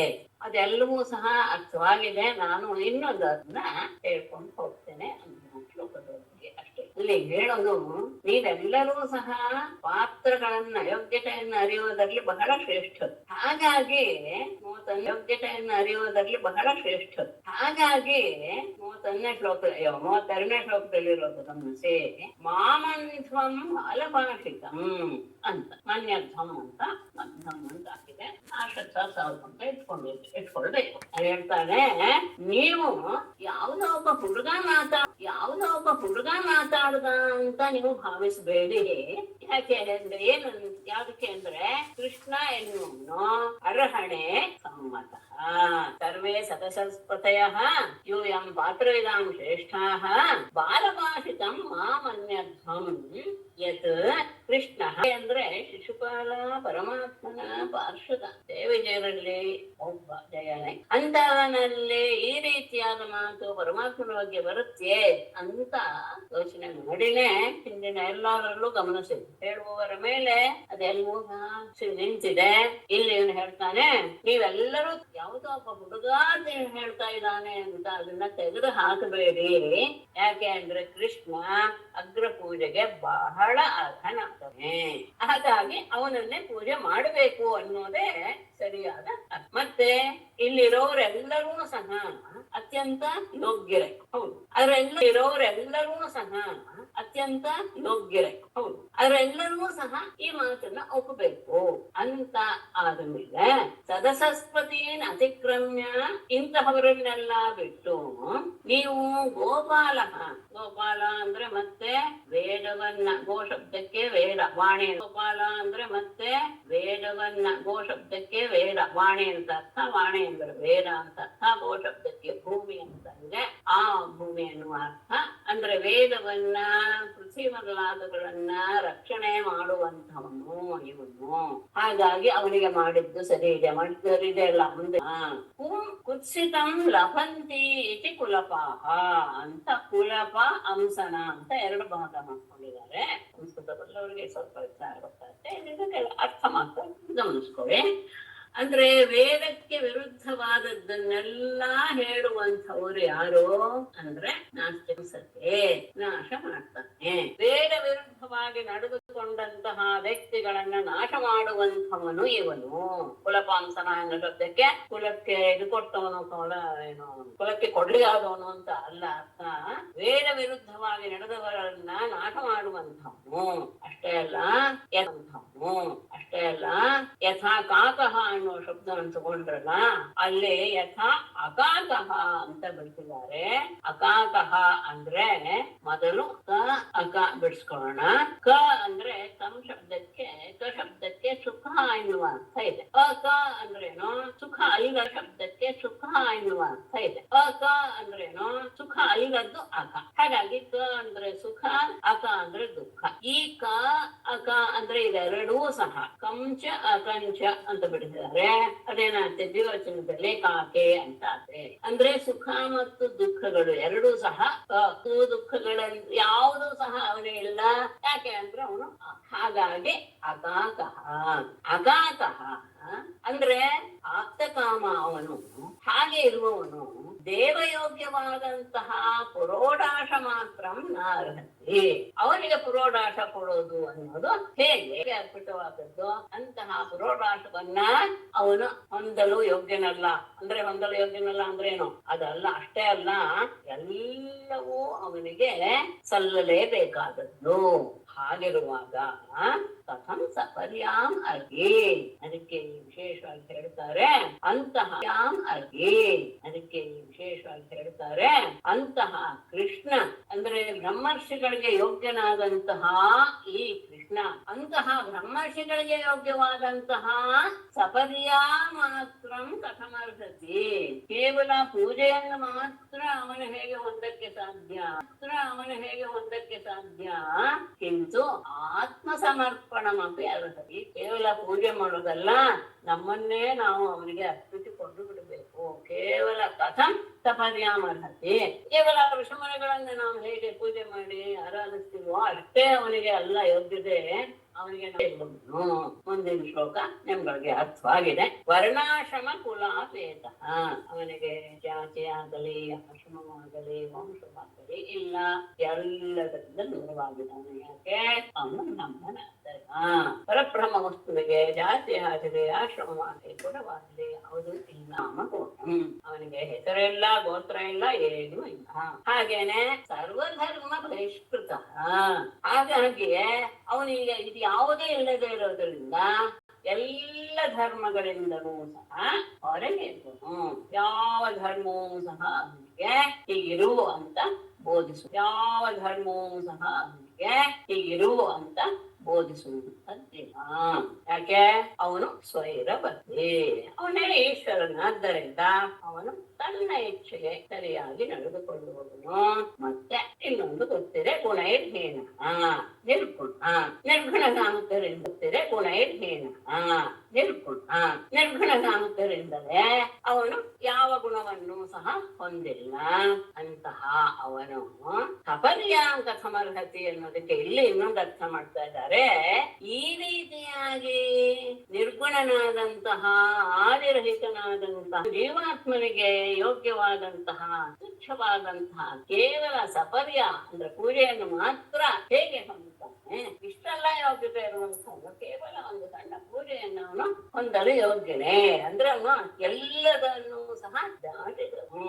ಇನ್ನೊಂದು ಯಯಾತಿಯಿಂದ ಇವನ ಯಯಾತಿನ ಯೇಷಾಂ ಹಿ ಕುಲಂ ಕಥಂ ಅಂತ ಒಂದು ವಾಕ್ಯ ಮಾಡಿ, ಯಯಾತಿಯಿಂದ ಇವನ ಕುಲ ಶಾಪವನ್ನ ಹೊಂದಿದೆ. ಆದರೆ ಸದ್ದಿಹಿ ಬಹಿಷ್ಕೃತಂ ಅಂತ ಅಲ್ಲಿ ಕಾಕು ಹಾಕೊಳ್ಬೇಕು, ಹೇಳುವ ರೀತಿಯನ್ನು ಬದಲಾಯಿಸ್ಕೊಳ್ಬೇಕು. ಅವನ ಶಾಪ ಕೊಟ್ಟ ಯಯಾತಿ ಅಂದ್ರೆ ಅವನು ಸಜ್ಜನರಿಂದ ದೂರವಾಗಿದ್ದಾನೆಯೇ? ಖಂಡಿತ ಇಲ್ಲ. ಸಜ್ಜನರೆಲ್ಲರೂ ಸಹ ಅವನನ್ನ ಶಿರಸಾ ಶ್ಲಾಘನೆಯನ್ನ ಮಾಡ್ತಾರೆ. ಅದೇ ಒಂದು ವಿಶೇಷ ಕೊಡ್ತಾರೆ. ಏಷಾಂ ಕುಲಂ ಯಯಾತಿನಾ ಶಬ್ದಮಪಿ ಕಿಂ ಸದ್ಭಿಃ ಬಹಿಷ್ಕೃತಂ ಅಪಿ ಯಯಾತಿನಾ ಶಬ್ದಮಪಿ ಕಿಂ ಸದ್ಭಿಃ ಬಹಿಷ್ಕೃತಂ ಅಪಿತು ಶಿರಸಾ ಧೃತಂ. ಅಷ್ಟೇ ಅಲ್ಲ, ಉಳಿದದ್ದಕ್ಕೂ ನಾವು ಹಾಗೆ ಕಾಕುವನ್ನೇ ತಗೋಬೇಕು. ಕಾಕು ಅಂತ ಹೇಳ್ತಾರೆ ಅಂದ್ರೆ ಎಲ್ಲದಕ್ಕೂ ಒಂದು ಕ್ವಶನ್ ಮಾರ್ಕ್ ಹಾಕ್ಬಿಟ್ರೆ ಹೀಗೆ ಅಂದ್ರೆ ಅಲ್ಲ ಅನ್ನುತ್ತಾರೆ. ತಾತ್ಪರ್ಯ. ವೃಥಾ ಪಾನರತಂ, ನಮ್ಮ ಕುಲದವನಾಗಲ್ಲ, ಅವನು ನಿಯಮವಾದಂತಹ ಆಚಾರವನ್ನು ಹೊಂದಿದವನು. ಕಿಂಚ ಅಸ್ಮದಾದಿ ಕುಲವತ್ ಕಿಂ ವೃಥಾ ಪಾನರತಂ ಅಪಿತೋ ಅತಿನಿಯತಾಚಾರಂ ಇತ್ಯರ್ಥ. ಅಂತಹ ಸಾಕ್ಷಾತ್ ಈಶ್ವರನಾದವನು ಕೇವಲಂ ಸಪರ್ಯಾಂ ಕಥಮರ್ಹತಿ ಅಂತ. ಪೂಜೆಗೆ ಮಾತ್ರ ಹೇಗೆ ಅವನು ಅರ್ಹನಾಗ್ತಾನೆ, ಅವನು ಎಲ್ಲದಕ್ಕೂ ಅವನು. ಆಮೇಲೆ ಇನ್ನೊಂದು ದ್ವಾರಕೆಗೆ ಹೋಗಿದ್ರ ಬಗ್ಗೆ ಹೇಳ್ತಾರೆ. ಬ್ರಹ್ಮರ್ಷಿ ಸೇವಿತಾನ್ ದೇಶಾನ್ ಹಿತ್ವಾ, ಬ್ರಹ್ಮರ್ಷಿಗಳಿಂದ ಆಧರಿಸಲ್ಪಟ್ಟಂತಹ ದೇಶವನ್ನ ಬಿಟ್ಟು, ಅಬ್ರಹ್ಮವರ್ಚಸಂ ಸಮುದ್ರಂ ಅಂತ ದೇಶವನ್ನ ಬಿಟ್ಟು, ಅಬ್ರಹ್ಮವರ್ಚಸಂ ಸಮುದ್ರಂ ಅಂತ ತಗೊಂಡ್ರು. ಅಬ್ರಹ್ಮವರ್ಚಸಂ ಅಂದ್ರೆ ತೇಜಸ್ವಿ ಅಲ್ಲದ, ಅಂದ್ರೆ ಆ ಗ್ರಹದ ತೇಜಸ್ಸು ಇರುವಂತಹ ವ್ಯಕ್ತಿಗಳು ಇಲ್ಲದೆ ಇರುವಂತಹ ಸಮುದ್ರಂ ದುರ್ಗಮಪಿ ಹಿತ್ವಾ ಅಂದರೆ ತಗೊಳ್ತಾರೆ. ಬ್ರಹ್ಮವರ್ಚಸ ಅಂದರೆ ಏನು? ಬ್ರಹ್ಮವರ್ಚಸ ಅಂದರೆ ಏನು? ವೇದ ಮತ್ತು ವೇದಾರ್ಥವನ್ನ ಚೆನ್ನಾಗಿ ಅರಿತಂತವರು, ಅಂತಹ ಯೋಗ್ಯತೆ ಇರುವಂತಹವರೇ ಬ್ರಹ್ಮ ತೇಜಸ್ವಿಗಳು. ಅದಕ್ಕೆ ವಿರುದ್ಧವಾದದ್ದು ಯಾವುದು? ಅಬ್ರಹ್ಮ ತೇಜ. ಅಂತಹದ್ದು ಯಾವುದು ಅಂದ್ರೆ ಸಮುದ್ರಂ ಅಂತ ತಗೊಂಡಿದ್ದಾರೆ. ಸಮುದ್ರ ಶಬ್ದಕ್ಕೆ ನಾಳೆ ಚಿಹ್ನೆ ಅಂದ್ರೆ ಆ ಗುರುತಿಸುವಂತಹ ಯಾವುದೋ ಒಂದು ಚಿಹ್ನೆ. ಮುದ್ರಾ ಅತ್ರ ಲಿಂಗಂ ತತ್ಸಹಿತಂ ಸಮುದ್ರಂ ಅಂದ್ರೇನು? ವೇದ ವಿರುದ್ಧವಾದಂತಹ ರೀತಿಯಲ್ಲಿ ತಮ್ಮನ್ನ ತಾವು ತೋರ್ಪಡಿಸಿಕೊಳ್ಳಬಹುದು. ಅಂದ್ರೆ ವೇದ ವಿರುದ್ಧವಾದಂತಹ ಹಾಗೆ ಆ ಪಾಖಂಡರನ್ನೆಲ್ಲ ಅರನ್ನು ಸಹ ಇವನು ನಾಶ ಮಾಡ್ತಾನೆ ಅಂತ ಅರ್ಥ. ಅಂತಹ ಈ ರೀತಿಯಾದಂತಹ ಭೇದಿಸಲು ಅಶಕ್ಯವಾದಂತಹ ಯಾವುದೋ ವೇದ ವಿರುದ್ಧವಾದಂತಹ ಚಿಹ್ನೆಯನ್ನೆಲ್ಲ ಬೆಳೆಸಿ ಅಂದ್ರೆ ಕೆಲವರು ವಿರುದ್ಧವಾದಂತಹ ಚಿಹ್ನೆಯನ್ನೆಲ್ಲ ಬೆಳೆಸಿ ಅಂದ್ರೆ ಕೆಲವರು ಯಾವುದೋ ಒಂದು ವೇಷ ಹಾಕೊಳ್ತಾರಲ್ಲ, ವಿಶೇಷವಾಗಿ ಜೈನರು ಬೌದ್ಧರೆಲ್ಲ ವೇಷ ಸ್ವಲ್ಪ ವೇದ ವಿರುದ್ಧವಾದಂತಹ ವೇಷಗಳು. ಅಂತಹ ವೇಷಗಳನ್ನ ಧರಿಸಿರುವಂತಹ ವ್ಯಕ್ತಿಗಳನ್ನ ನಾಶ ಮಾಡ್ತಾನೆ. ವ್ಯಕ್ತಿಗಳನ್ನ ನಾಶ ಮಾಡ್ತಾನೆ. ದುರ್ಗಂ ಅಂತ ಹೇಳಿದ್ರೆ ಧರ್ಮದ ಹಾಗೆ ನಡೆದುಕೊಳ್ಳುವವನೇ, ಧರ್ಮ ಮಾರ್ಗದಲ್ಲಿಯೇ ನಡೆದುಕೊಳ್ಳುವವನಾದರೂ ಸಹ ಅವನನ್ನ ತಿಳಿಯೋದು ಕಷ್ಟ. ದುರ್ಗಂ ಅಂದ್ರೆ ದುಃಖೇನ ಗಚ್ಚತಿ ಅಂದ್ರೆ ಅವನನ್ನ ತಿಳಿಯೋದು ಕಷ್ಟ. ದುರ್ಗಾ ಎನ್ನುವ ದೇವಿ ಅವಳನ್ನ ತಿಳ್ಕೊಳ್ಳೋದು ಅಷ್ಟು ಸುಲಭ. ಪರಮಾತ್ಮ ಯದ್ಯಪಿ ಧರ್ಮ ಮಾರ್ಗದಲ್ಲಿಯೇ ನಡೀತಾ ಇದ್ದಾನೆ, ಆದರೂ ಸಹ ನಾವು ಅವನ ಅಧರ್ಮ ಮಾರ್ಗದಲ್ಲಿ ನಡೆದು ಬಿಟ್ಟ ಅಂತ ನಾವು ಮಾತಾಡ್ತಿದ್ದೀವಿ. ಸಮುದ್ರ ಇತ್ಯಾದಿ. ಹಾಗೆ ಆದಾಗ ದಸ್ಯವಹ ಪ್ರಜಾ, ಅಲ್ಲಿ ದರೋಡೆ ಅಂದ್ರೆ ಪ್ರಜೆಗಳೆಲ್ಲರೂ ಸಹ ದರೋಡೆಯಾಗಿ ವೇಷವನ್ನು ಹಾಕಿಕೊಂಡು ಬಂದಾಗ ಅವರನ್ನ ಬಾಧಂತೆ ನಾಶ ಮಾಡಿ. ಹಾಗಿರುವಾಗ ಯದುಗಳಲ್ಲಿ ಇವನಿಗಿಂತ ಶ್ರೇಷ್ಠನಾದವನು ಯಾರಿದ್ದಾನೆ ಅಂತ. ಇದಾದ್ಮೇಲೆ ಏವಮಾಗೇನಿ ಅಭದ್ರಾಣಿ ಬಭಾಷೆ ನಷ್ಟಮಂಗಲ. ನಷ್ಟಮಂಗಲ ಅನ್ನೋದಕ್ಕೆ ಮೂಲದಲ್ಲಿ ಎದುರಿಯದಲ್ಲಿ ಏನು ತಗೊಂಡಿಲ್ಲ, ಆದ್ರೆ ಇನ್ನೊಂದು ವ್ಯಾಖ್ಯಾನದಲ್ಲಿ ತಗೊಳ್ತಾರೆ. ನಷ್ಟಂ ಅಂದರೆ ನಶ ಅದರ್ಶನೆ ಅಂತ ಸಂಸ್ಕೃತದಲ್ಲಿ ಸಾಧಿಗೆ. ನಾಶವಾಗೋದು ಅಂದ್ರೆ ಏನರ್ಥ? ಅದು ಮೊದಲು ಯಾವ ರೂಪದಲ್ಲಿ ಇತ್ತೋ ಆ ರೂಪದಲ್ಲಿ ಇಲ್ಲ ಅಂತ. ಅದು ಮೊದಲು ಯಾವ ರೂಪದಲ್ಲಿ ಇತ್ತೋ ಆ ರೂಪದಲ್ಲಿ ಇಲ್ಲ ಅಂತ. ಯಾವುದೇ ಒಂದು ವಸ್ತು ಸಂಪೂರ್ಣವಾಗಿ ಹೊತ್ತು ಮುಂತಾನೆ ಇಲ್ಲ. ಒಂದು ವೃಕ್ಷ ನಾಶವಾಯಿತು ಅಂದ್ರೆ ಏನದು? ಅದು ಬಿದ್ದು ಆ ಬೂದಿ ರೂಪವನ್ನು ಪಡೆಯಿತು ಅಥವಾ ಮಣ್ಣಿನ ರೂಪದಲ್ಲಿಯೇ ಸೇರಿಕೊಂಡು ಹೋಯ್ತು ಅಂತ ಅರ್ಥ ಮಾಡಬೇಕು. ಅದು ಬೇರೆ ಇಲ್ಲವೇ ಇಲ್ಲ ಎನ್ನುವುದು ಆಗೋದೇ ಇಲ್ಲ. ಹಾಗಾಗಿ ಅದರ್ಶನ ಅಂತ ಇಟ್ಟುಕೊಂಡ್ರೆ ನಷ್ಟಮಂಗಲ ಅಂದ್ರೆ ಏನರ್ಥ? ನೇರವಾಗಿ ಕಾಣದೇ ಇರುವಂತಹ ಮಂಗಲ ಉಳ್ಳವನು ಅವನು ನಷ್ಟಮಂಗಲ ಅಂದ್ರೆ ಅಮಂಗಲ ಸ್ವರೂಪ ಅಂತ ಅಲ್ಲ. ಅವನ ಮಾಂಗಲ್ಯ ಸ್ವರೂಪ ಅನ್ನೋದೇನಿದೆ ಅವನಲ್ಲಿ ಅದು ಇದೆ. ಅಂತಹ ಅವನು ಅಭದ್ರಾಣಿ ಅಂತ ಒಂದಿದೆಯಲ್ಲ. ಅಭದ್ರಾಣಿ ಅಂದ್ರೆ ಏನು ಅನ್ನೋದಕ್ಕೆ ಒಂದು ತಗೊಳ್ತಾರೆ.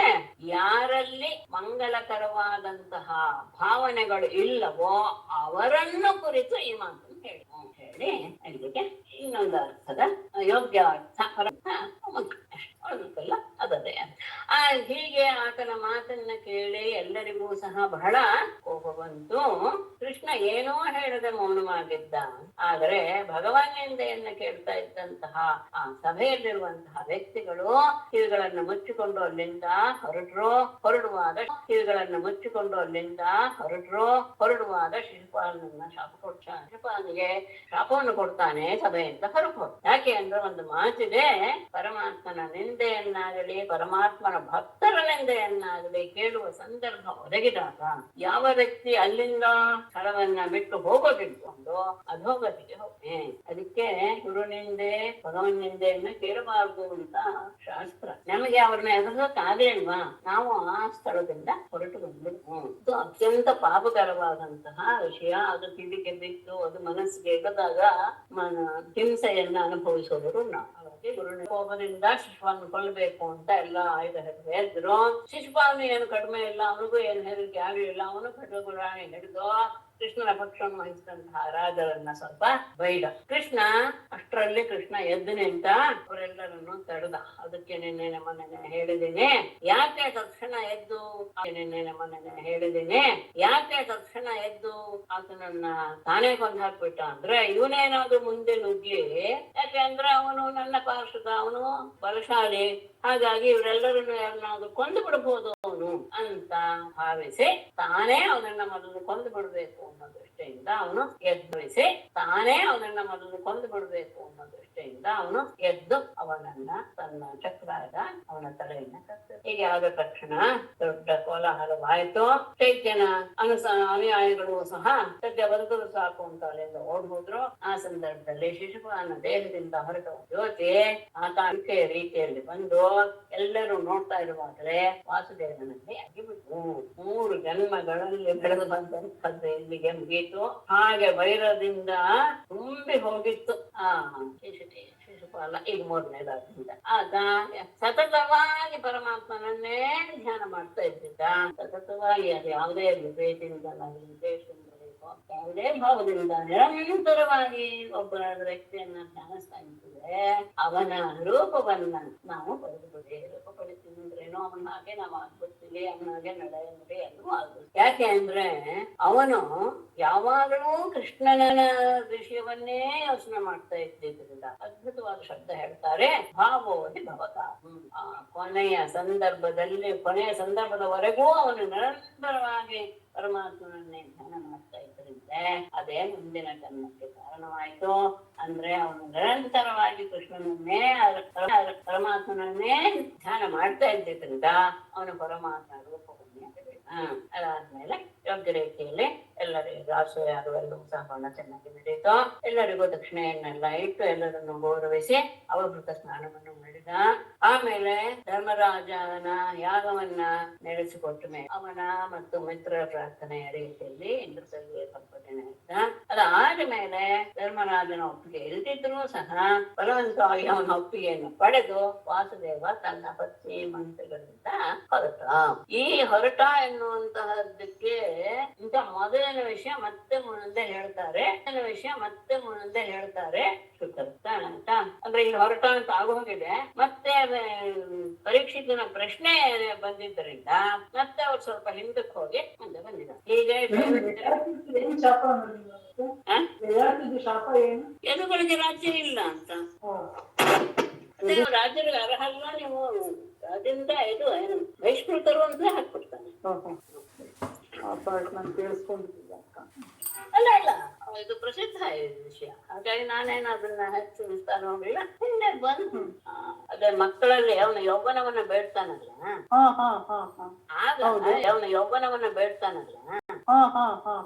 ಆಗ ಯಾರು ಕೊಡಕ್ಕೆ ಒಪ್ಪದೇ ಇದ್ದಾಗ ಒಬ್ಬೊಬ್ಬರಿಗೆ ಒಂದೊಂದು ರೀತಿ ಆದಂತಹ ಇದನ್ನ ಕೊಟ್ಟು ಬಿಡ್ತಾನ ಅವನು ಶಾಪ.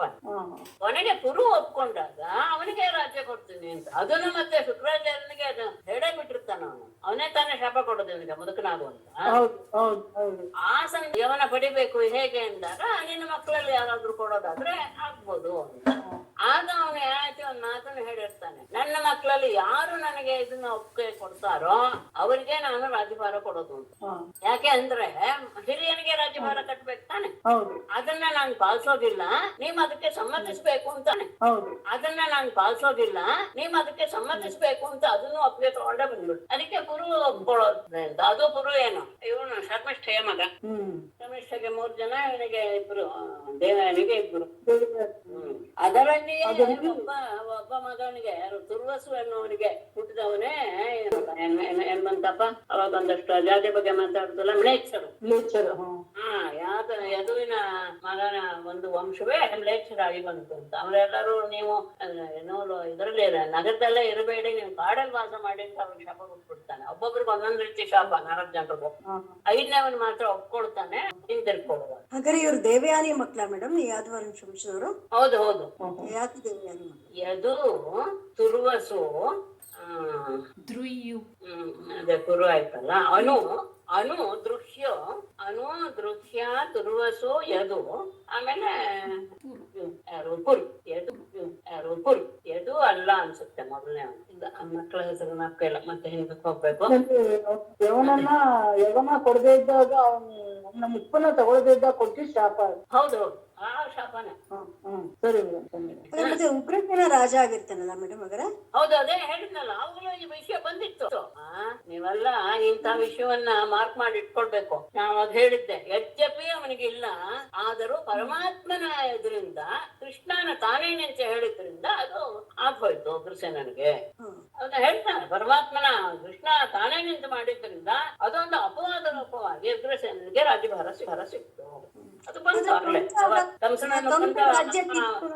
ಅಲ್ಲ ಮೇಡಮ್, ಕಂಸ ರಾಜ್ಯ ಕಿತ್ಕೊಳಕ್ ಮುಂಚೆನೂ ಉಗ್ರಸೇನ ರಾಜ ಆಗಿರ್ತಾನಲ್ವಾ? ಹೌದು. ಅಲ್ಲ, ಆಗ ಗೊತ್ತಿಲ್ಲ. ಇದು ಮಾತ್ರ ಎಲ್ಲ ಬಂದಿದೆ ಭಾಗವತದಲ್ಲಿ ಈ ವಿಷಯ. ಮೊದಲು ರಾಜ ಆದ ಎನ್ನುವುದರ ಅರಿವು ನನಗೆ ಇಲ್ಲ. ಮತ್ತೆ ಹಿಂದಕ್ಕೆ ವಸುದೇವನ್ ಕಡೆಯಿಂದ ಅವನು ಯಾದವ, ಬಟ್ ಅವನ ತಾಯಿ ದೇವಕಿನೂ ಯಾದವ ಅಲ್ಲ ಅಲ್ವಾ? ಅವನು ವೃಷ್ಟಿನೋ ಏನೋ ಅದು. ನೀವು ಹಂಗೆಲ್ಲ ಮಾಡಂಗಿಲ್ಲ, ತಂದೆಯಿಂದ ಬಂದಿದ್ದೆ ವಂಶ. ನಿಮಗ್ ಬೇಕಾದ ತಂದೆಯಿಂದ ಬಂದಿದ್ ವಂಶ ಕರೆಕ್ಟ್ ಕೃಷ್ಣಂಗೆ. ಬಟ್ ಉಗ್ರಸೇನ ಯಾಕೆ ರಾಜ ಆದ ಅನ್ನೋದಕ್ಕೆ ದೇವಕಿ ತಂದೆ ತಾನೆ ಉಗ್ರಸೇನ. ಅವನ ವಂಶ ಬೇರೆ ಇತ್ತು, ಅದಕ್ಕೆ ಅವನ್ ರಾಜ ಆಗಿದ್ದ ಅಂತ ಹೇಳ್ತಾ ಇದ್ದೀನಿ. ದೇವಕಿಯ ಈಗ ದೇವಕಿ ವಂಶ ಬೇರೆ, ಈ ವಸುದೇವನ್ ವಂಶ ಬೇರೆ. ವಸುದೇವನ್ ವಂಶ ಬೇರೆ, ಹೌದ್ ತಾನೆ? ಅಲ್ವಾ? ಅದಕ್ಕೆ ಯಾಕೆ ಉಗ್ರಸೇನ ರಾಜ ಅನ್ನಕ್ಕೆ ಶಾಪ ಇದ್ದಿದ್ದು ಇವ್ರುಗಳಿಗೆ ಮಾತ್ರವೇ ಹೊರತು ದೇವಕಿ ತಂದೆ ಉಗ್ರಸೇನ ಅವನ ವಂಶ, ಅವನ್ ಯಾವ್ದು ವಂಶ, ಅವನ ವಂಶ ಈ ಶಾಪಕ್ಕೆ ಒಳಪಟ್ಟಿರ್ಲಿಲ್ಲ, ಅದಕ್ಕೆ ಅವನ್ ರಾಜ ಆಗಿದ್ದ ಶಾಪ. ಹಾಗಾದ್ರೆ ಈ ವಾಕ್ಯ ಅಲ್ಲಿ ಬಂದಿದ್ದೆ ಸರಿ ಇಲ್ಲ ಅಂತ ಆಯ್ತಲ್ಲ. ಪರಮಾತ್ಮ ಅಲ್ಲಿ ಅದೇ ಬರುತ್ತೆ. ಏನು ಯಯಾತಿಯಿಂದ ಶಾಪ ಕೊಡೋದಾಗಿತ್ತು ಕೃಷ್ಣನ ವಂಶ ಅಷ್ಟೇ, ಇಲ್ಲ ನೀವು ಉಗ್ರಸೇನನ್ ವಂಶ ಅಲ್ಲ. ಇಲ್ಲ ಹಾಗೆ ತಗೊಳ್ಳೋ ಹಾಗಿಲ್ಲ. 4 ವಂಶ ಇದೆಯಲ್ಲ, ಯಾವ್ದು? ಅಂಧಕ, ವೃಷ್ಣಿ, ಅಂಧಕ ವೃಷ್ಣಿ,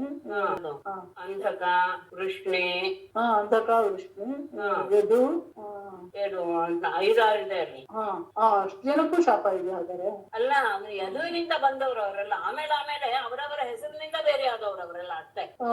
ವೃಷ್ಣಿ ಅನ್ನೋ ಹೆಸರು ಆಮೇಲೆ ಬಂದಿದ್ದ ವೃಷ್ಣಿಗಳು ಅಂತ. ಇವರೆಲ್ಲರೂ ಸಹ ಯಾರು? ಅಂಧಕರು, ಭೋಜರು ಬಂದ ಭೋಜ ವಂಶದವರು ಎಲ್ಲರೂ ಸಹ ಆ ವಂಶದವ್ರೆ. ಅದು ಆ ವಂಶದಲ್ಲಿ ಒಬ್ಬ ಪ್ರಸಿದ್ಧ ಹುಟ್ಟಿದ ತಕ್ಷಣ ಆ ಮಧ್ಯದಲ್ಲಿ ಆ ವಂಶ ಅಂತ ಹೆಸರು ಬಂದ್ಬಿಡು. ಎಲ್ಲಿದ್ರೆ ಭೋಜ, ವೃಷ್ಣಿ, ಅಂಧಕ, ಸೃಂಜಯ ಎಲ್ಲವೂ ಸಹ ಅವರೇನೆ. ಏನು ಯಾವ್ದು ವಂಶದವ್ರು ಸೇರಿದವ್ರೇನೆ. ರಾಜ ಅನ್ನೋದ್ರ ಬಗ್ಗೆ ಸ್ವಲ್ಪ ಯೋಚನೆ ಮಾಡ್ಬೇಕು ಅಷ್ಟೇ. ಯಾಕಂದ್ರೆ ಹಿಂಗೆ ಶಿಶುಪಾಲ ಹೇಳ್ತಾನೆ, ನಿಮ್ಗೆಲ್ಲ ರಾಜ್ಯದ ಇದಿಲ್ಲ, ನಾವು ಕೊಟ್ಟಿದ್ರಿಂದ ಬಂತು ಅಂತಾರಲ್ಲ, ಅದು ಭ್ರಮೆ ಅಲ್ವಾ ಮೇಡಮ್? ಅವ್ರು ಕೊಟ್ಟಿದ್ದೇನಲ್ಲ. ಅವ್ರೇನ್ ಕೊಟ್ಟಿದ್ದಲ್ಲ ಅದು ಹೇಳೋದ್ ಹಾಗೇನೆ. ಯಾಕೆಂದ್ರೆ ಅವರು ತುಂಬಾ ವಿಸ್ತಾರವಾಗಿದ್ರು ತಾನೆ. ಪ್ರದೇಶ ವಿಸ್ತಾರವಾದ ಪ್ರದೇಶದ ರಾಜರಾಗಿದ್ದರಿಂದ ಅವರೆಲ್ಲ ನಮ್ಮ ಅಧೀನದಲ್ಲಿದ್ದಾರೆ, ನಾವು ಕೊಟ್ಟಿದ್ರಿಂದ ಅವರು ಅನುಭವಿಸ್ತಾ ಇದ್ದಾರೆ ಅಂತ ಅದು ಹೇಳೋದು ದರ್ಪದ ಮಾತು. ಸರಿ. ಆದ್ರೆ ಯಾದವರು ಎಷ್ಟು ಪರಾಕ್ರಮಶಾಲಿಗಳು ಅನ್ನೋದು ಕೃಷ್ಣ ಹೇಳ್ತಾನೆ ಕೊನೆಯಲ್ಲಿ. ಎಲ್ಲ ಮುಗಿದ ಮೇಲೆ ಎಲ್ಲರೂ ನಾಶವಾದ ಮೇಲೂ ಸಹ ಯಾದವರನ್ನ ಹಾಗೆ ಉಳಿಸಬಾರ್ದು. ಯಾಕೆ ಅಂದ್ರೆ ಅವರಷ್ಟು ಪರಾಕ್ರಮಶಾಲಿಗಳು ಯಾರು ಇಲ್ಲ, ಆಮೇಲೆ ಅವರಿಂದ ಮತ್ತೆ ಇನ್ನು ತೊಂದರೆ ಆಗಿಬಿಡುತ್ತೆ ಭೂಮಿಗೆ ಅಂತ ಹೇಳಿ ಅವರು ಎಲ್ಲರೂ ನಾಶವಾಗಲೇಬೇಕು. ಅವರು ಸಹಸ್ರಾರು ಲಕ್ಷಗಟ್ಟಲೆ ಸಂಖ್ಯೆಯಲ್ಲಿ ಇದ್ದಾರೆ ಆಗೋದು ಅಂತ ಹೇಳಿ ಆಕೃತಕವಾದಂತಹ ಶಾಪದ ಒಂದು ಪ್ರಕರಣವನ್ನೂ ಸಹ ಮೊದಲೇ ಮಾಡಿಸಿ ಮಾಡೋವನು ಯಾರು? ಸಾಂಬ ಯಾರು? ಜಾಂಬವತಿ ಮಗ, ಸಾಕ್ಷಾತ್ ಕೃಷ್ಣನ ಮಗ. ಅವನೇ ಆ ರೀತಿಯಾದಂತಹ ಏನೋ ಅಪಹಾಸ್ಯ ಮಾಡುವಂತಹ ಕೆಲಸಕ್ಕೆ ತೊಡ್ಕೊಳ್ತಾನೆ. ಅದೆಲ್ಲವೂ ಸಹ ಪರಮಾತ್ಮನ ಒಂದು ಒಂದ್ ಸಂಕಲ್ಪ ತರ ಸಂಕಲ್ಪ. ಹೌದು, ಅದನ್ನೇ ಹೇಳ್ಬಿಡ್ತಾನೆ. ಯಾರು ಬ್ರಹ್ಮನ ಯಾರೋ ಬಂದು ಹೇಳ್ಕೊಡ್ತಾರೆ, ನಿನ್ನ ಅವತಾರ ಎಲ್ಲ ಪೂರ್ತಿ ಆಯ್ತಪ್ಪ, ನೀನು ಬಂದ್ಬಿಡು ವೈಕುಂಠಕ್ಕೆ ಆಯ್ತು ಅಂತ.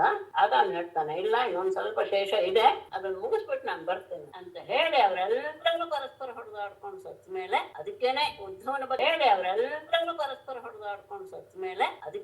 ಉದ್ಧವನ ಬಗ್ಗೆನೂ ಪ್ರಶ್ನೆ ಮಾಡ್ತಾನಲ್ವೇ ಇವನು, ಯಾರು ಪರೀಕ್ಷಿತ. ಉದ್ಧವನು ಯಾದವನಲ್ವೇ, ಅವನನ್ನ ಹೇಗೆ ಉಳಿಸುದು? ಸ್ವತಃ ಕೃಷ್ಣನೇ ಯಾದವ ವಂಶದಿಂದ ಹೊರಟು ಹೋದಾಗ ಉದ್ಧವನನ್ನ ಯಾಕೆ ಉಳಿಸಿದ್ರು? ಇದು ಯಾಕೆ ಮೊನ್ನೆ ಬಂತಲ್ಲ ಹೇಳಿದ್ರು. ಅಂದ್ರೆ ಉದ್ಧವ ಹಿಂದಿನ ಜನ್ಮದಲ್ಲಿ ಏನಾಗಿತ್ತು,